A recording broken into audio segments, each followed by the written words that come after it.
considering something like this with the problem across the street. And then if we go further to the east, Kenneth Casey, we got a bigger problem down there. I mean, the back of his place is blown out. This creek, right here across the street, has got 15 Walmart bags right now. Gloves, trash. I don't want it on me. I got a 5-acre private lake that we fish out of. I don't want the fertilizer. I don't want the oil. I don't want the gas. I don't want the junk in my water. And it really bothers me that we're even considering it. And I don't think any of you have ever been to my place. You don't even know what it looks like. It bothers me, guys. Mr. Mayor, I'd like to approach and give you this, and I'd like it to be public record. Okay. Thank you. All right, let's go ahead and move on to the agenda item then. Do you want to come up and present first, or James? What I can present first. Okay.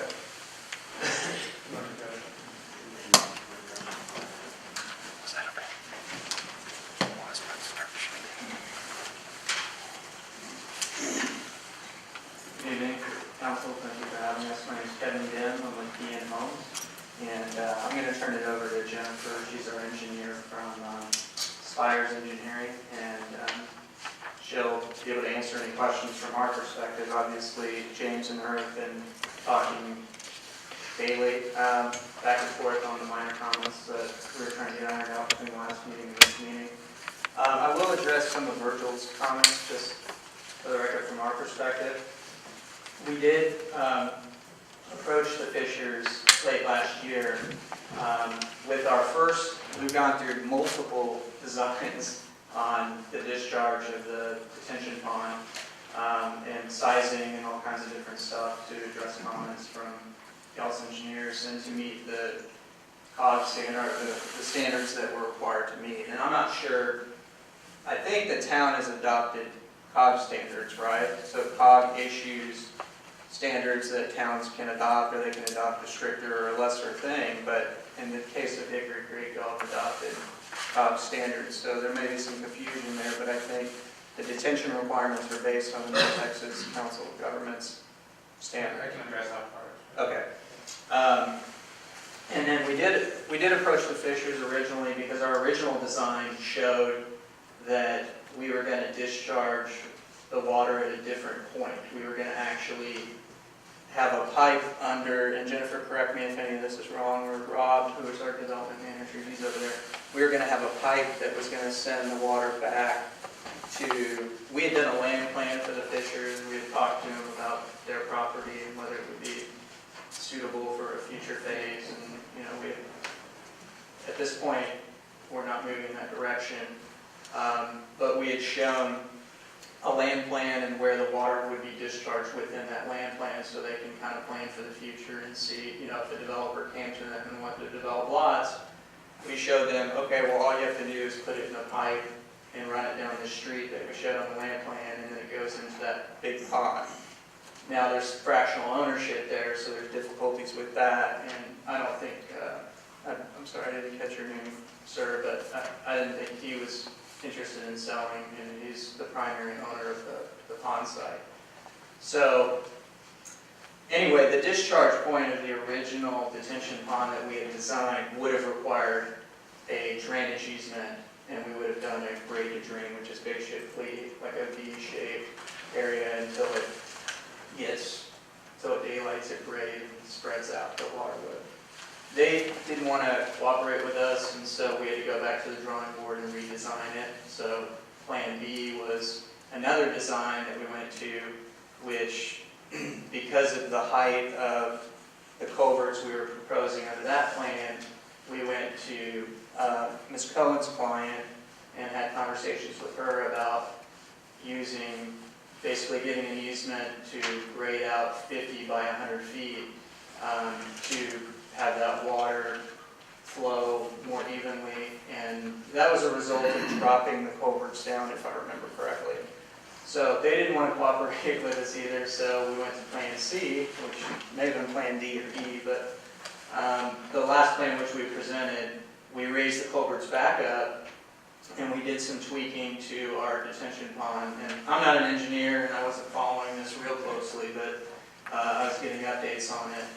We, I think, increased the capacity of our detention facility, or dropped it down, or we did something engineering-wise to accommodate a new discharge point, which didn't have to require the culverts under Turberville to be dropped, so we didn't have to go get the easement across the road. So the current design, since we couldn't get any of the property owners across the street to cooperate, accounted for that. And so we had to go back and make changes and spend a little bit more money designing it and making it our third choice. But anyway, James and Jennifer here have been working on that constantly for the last several weeks. And we submitted with that, and I think there were some minor comments left. But that answers the question as to why. I don't think P&Z actually did answer your question about the easement, but he brought it up again, so I thought, I should stand up here and tell him how that played out. The reason is... I didn't ask the question in the meeting. The chairman asked the question. Right, well, I heard it said too, yeah. But to answer the question, the way we've designed it now doesn't require the drainage easement. And so that answers that, and I'm trying to think. There was also some talk about trash flowing down from our detention pond, and we talked with the engineer about putting inside the detention pond an actual basket to catch trash bags and things like that, which our HOA will have to go clean out to make sure that trash doesn't go from our development downstream the big items. And the last thing I think you mentioned was coefficients, which he's going to talk about. But there was a lot of conversation about that last time, about pre-development, post-development flows, and we've met or exceeded what's required of us under the code that the town has adopted. So I don't know what those coefficients are and the percentages and all that, but that's why James is here. So. All right, so let's look at this stuff here. The P&Z, Paul, was it unanimous on P&Z? Of course, yes. Okay, so we had, last week the P&Z met, we had unanimous vote along with these stipulations right here. James, all the stipulations that you've gone through with your engineering group, if you want to go ahead, let's talk about those, what was brought up at the concerns and everything that were brought up at the P&Z meeting. Basically, just want to step back a little bit too and just explain how this whole process started. The Enclave developers came with their plans before the town actually adopted the new design manual. So technically, they're not required to abide by those standards, but they decided to abide by doing the detention pond and also some other requirements that were in the design manual. The C factor that they have in there is in the ordinance that they use for pre-development and post-development. And then they also added a 25% safety factor into that post-development based on the ordinance C factor. And so technically it's not the same as the COG C factor, but at that time they were using the C factor that was in the town ordinance. And I think it still has to be updated on the ordinance. But that's the current C factor in the ordinance. It is a little bit higher on the COG, the C factor, but with that safety factor gets pretty close to the C factor from the COG. And so the detention pond design was to contain and release only the pre-development discharges for the 2-year, 10-year, and the 100-year. And so we usually want to size for the small storms first, because that's actually what controls most of the time the pond size. If you size one for the 100-year, like Denton County, smaller events actually go through the system, and it doesn't detain at all in the pond. So with the 2-year, 10-year, and 100-year, it contains most of the storm events, especially the smaller, more frequent events. And currently the town doesn't have a requirement for water quality as shown on the COG design manuals. And but the Enclave developers have agreed to put a screening basket to collect its garbage And so it's going to be a responsibility of the HOA to basically clean up that, make sure that it's clean, so we're not having water still pushing the garbage through the basket.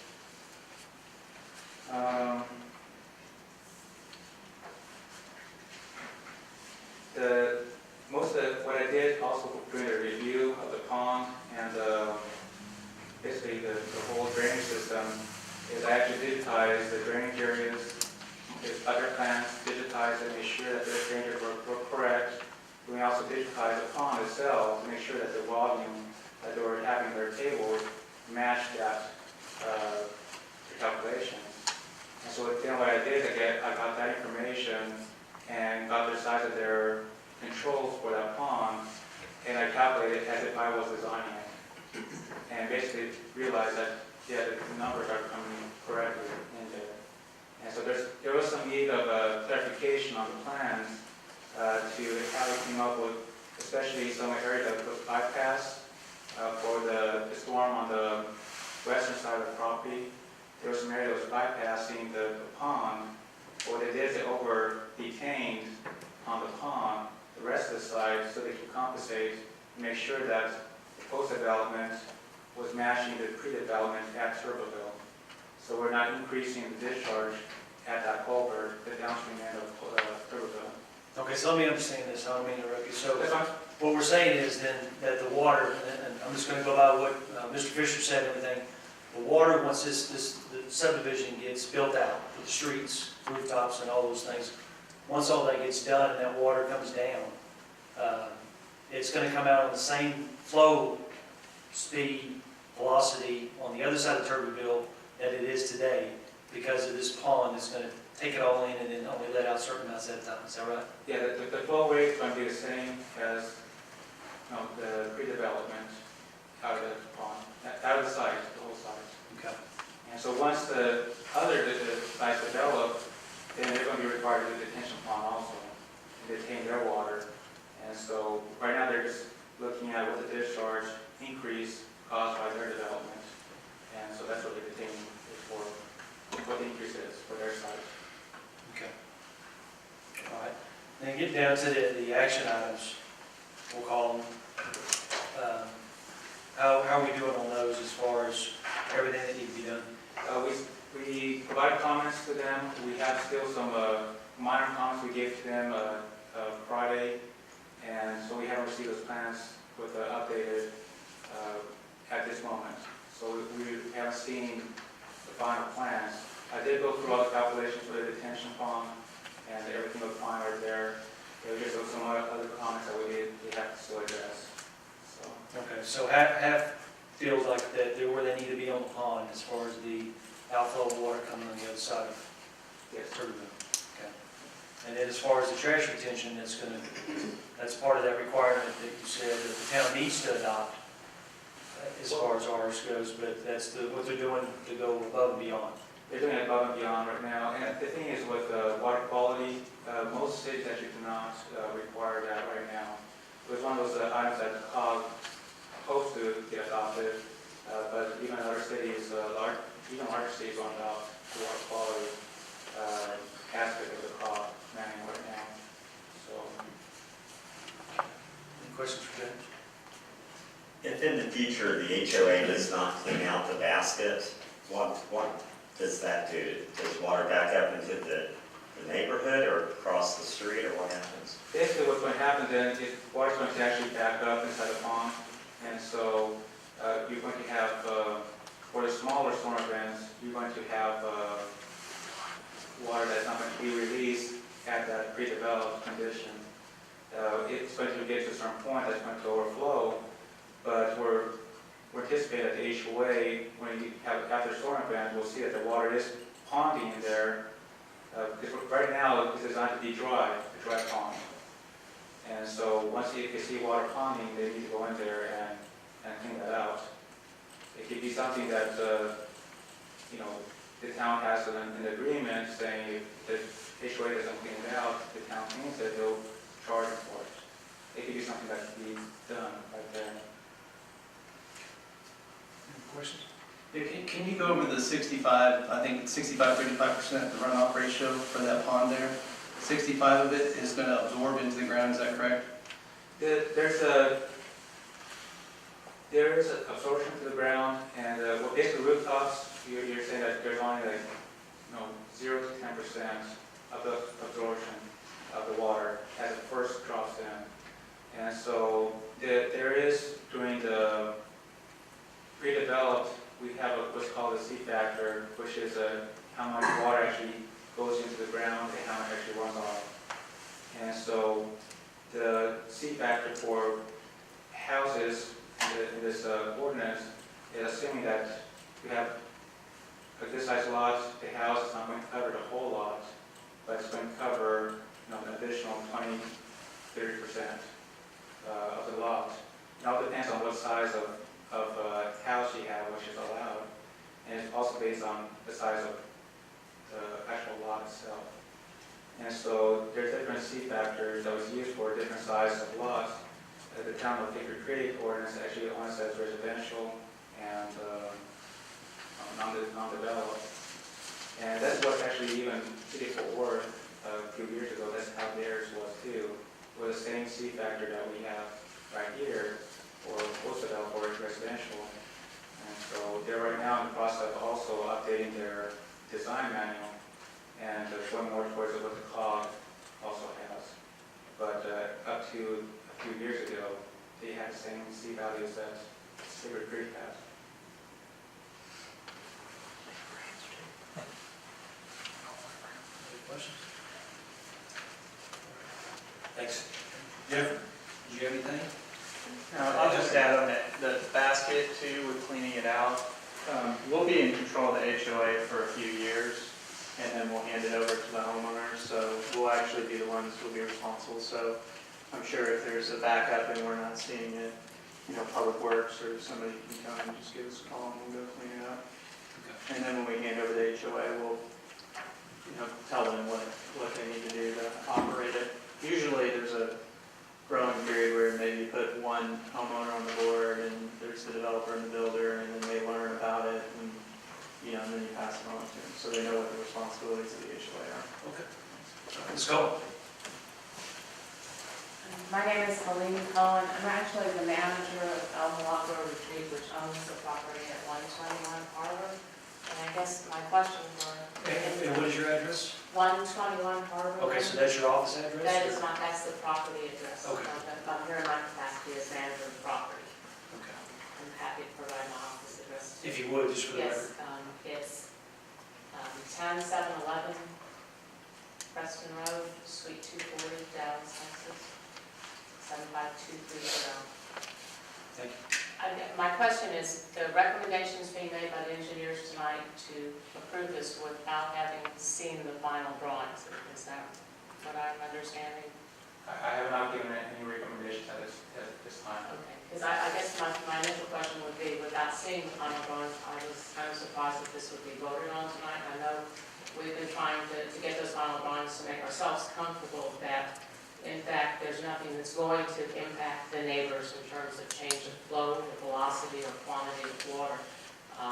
Being on the other side of Turveyville and having some concerns about that, we're going to rely on the town council to make a well-reasoned decision. And if the town council votes for this development, we're going to rely on the town to make the right decision to protect us, that we're not going to have extra water, extra speed of water, extra amount of water flowing on this property, because we don't have anything to do with this development. We're just a neighbor and don't want to be adversely impacted by it. And, not to speak for the rest of the council, but we totally agree.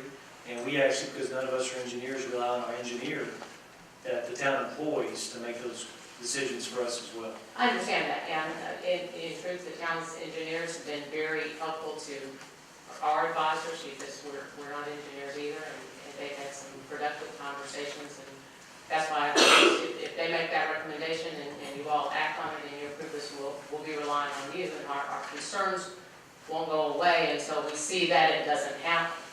The other thing that I wanted to suggest to this council is that in the future, there be some some mechanism for getting the neighbors involved a little bit earlier in the process, because it would be easier, better. We had to hire a hydrologist, we had to interrupt the half engineers a lot to ask them these questions at a very late hour in the development, not having known anything about it until it was coming up for approval. In fact, until the gentleman from Gehan spoke, I wasn't aware that months and months ago they were trying to solve this in different ways. So if there was a mechanism in the future to get citizen input, to get impacted neighbors involved earlier in the process, where it could be a more collaborative process, that would be my question. Thank you. All right, thank you. Thank you. Anything else?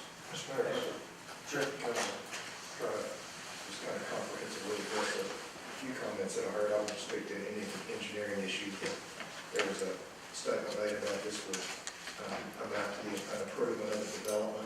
That's not exactly what this is. I mean, the landowner by right had a right to develop a residential, single-family residential neighborhood in that area.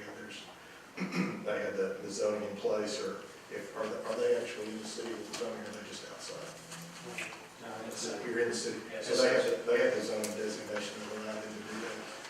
Part of the process of actually building houses is, installation of the public infrastructure. And we have a subdivision ordinance that regulates that. So, in considering, in the case we have to know the final plat, the council has less of a legislative or a discretionary role in this decision. You don't get to say, yes, we want this development, or no, we don't want this development. You're actually acting in a ministerial capacity, which means if they follow our planning ordinance and they follow our standards, we're required to approve it. And again, we've updated and are in line with comparable municipalities in the area as far as our standards. Take an extra care to be diligent in that respect, and to the extent the developer meets those standards, we're required to approve their development, or approve their application. And I see tonight we have a final plat on the agenda. Part of that was the construction plans. And if I could ask James, James, if we just segregate out the plat itself, that was in compliance and past reviews, am I correct? Yeah, the final plat is actually, we have no comments on the final plat. It did comply with the requirements from the town. Okay.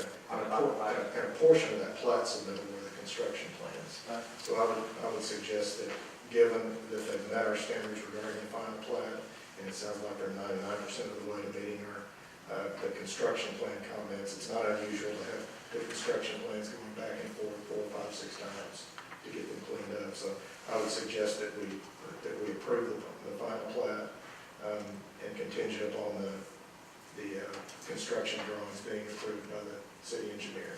And we won't issue any permits based on those construction plans until we get the final document. But we're in a position where we need to approve the plat tonight. And then when we get to the landscape plans, I haven't heard from them on that, so we'll address that when we do. Questions from the council on Lance's comments? So Lance, when we make a motion, we need to include that is contingent upon construction plans being approved, or just approve the plan? Just approval of item D, and with a disclaimer that no permits will be issued until the construction drawings are approved by the engineer. Thanks, Secretary. All right, any discussion on the council on this? Lance, anything else to add? No, sir. All right. No other discussions? Entertain a motion. Lance, could you restate that for me, please? Yes, just a motion to approve item D3, with the disclaimer that no permits will be issued until the construction drawings are finalized and approved by the town engineer. Thank you. So moved. Have a second. I'll second. Yes, any seconds, all those in favor? Aye. All right, moving on to item D4, consider and act on landscape plans for the Enclave Hickory. H.A. Swisher Survey abstract number 1220-20-177 acres, Hickory Creek, Dade County, Texas. Okay.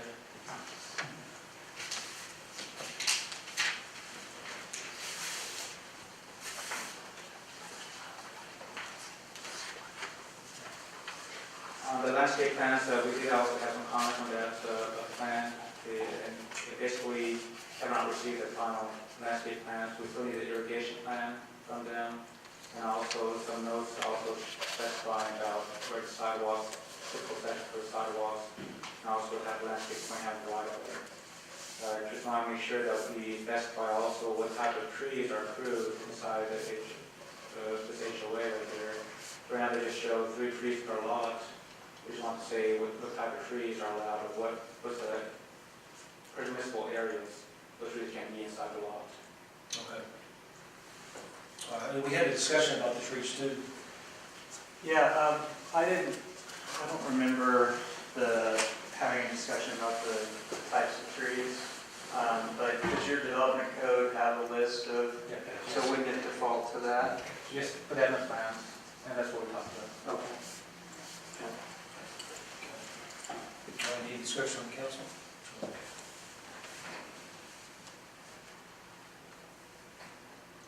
Anything else on there, James? Okay. Lance, any comments on that? Other than same as the other? Well, I guess I don't have a feel, James, did you say you made a series of comments and those were not addressed, or what's the? They have not been addressed yet. So, but they're minor comments that we provide to them. And they do specify 3 trees per the town ordinance. We just want them to specify what those trees are, so when we get a contractor out there, they're not having to go through an ordinance, but to find out what type of trees they can plant in there. We just want them to have it right there in the plan, so they can let them know which ones they can plant in there. Is that contained in our ordinance, that they're required to identify the trees, or is that? No, it's not. The ordinance actually has a list of the trees, and we just want to have that for the contractor. Okay, so it's not a shortcoming as far as the compliance with the ordinance? Okay. And it sounds like that would be another instance where they met our standards. Okay. Excuse me, Mayor, the 3 trees per lot, is that including the additional trees that were recommended at the last council meeting? You wanted more? I think, yeah, Steve? was that a different deal? Yeah, I think our PD ordinance had the whole tree requirements. So there wasn't any additional trees here? No, this one. Okay, sorry. And in addition to the 3 trees per lot, they actually have some trees along the right-of-way and entrances. And so they do show those trees in addition to the 3 trees per lot. So the answer is no. Yeah. Okay, any other discussion? And now, entertain a motion.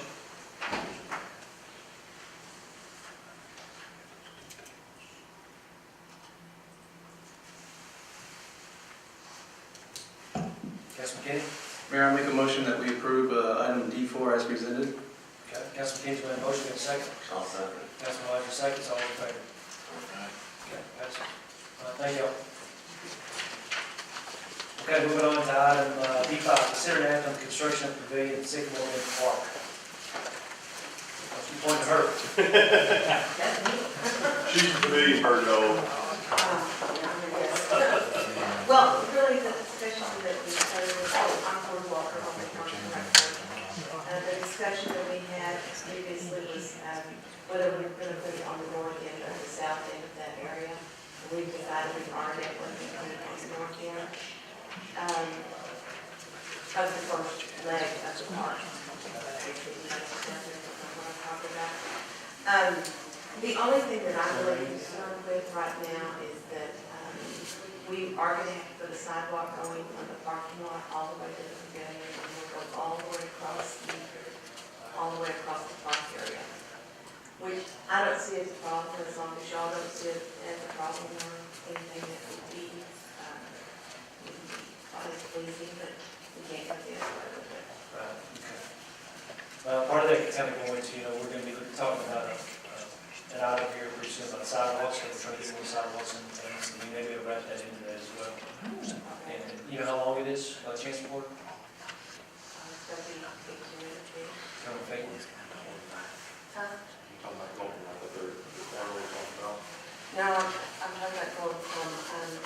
right there at the end of the fisherman's parking, where that, yeah.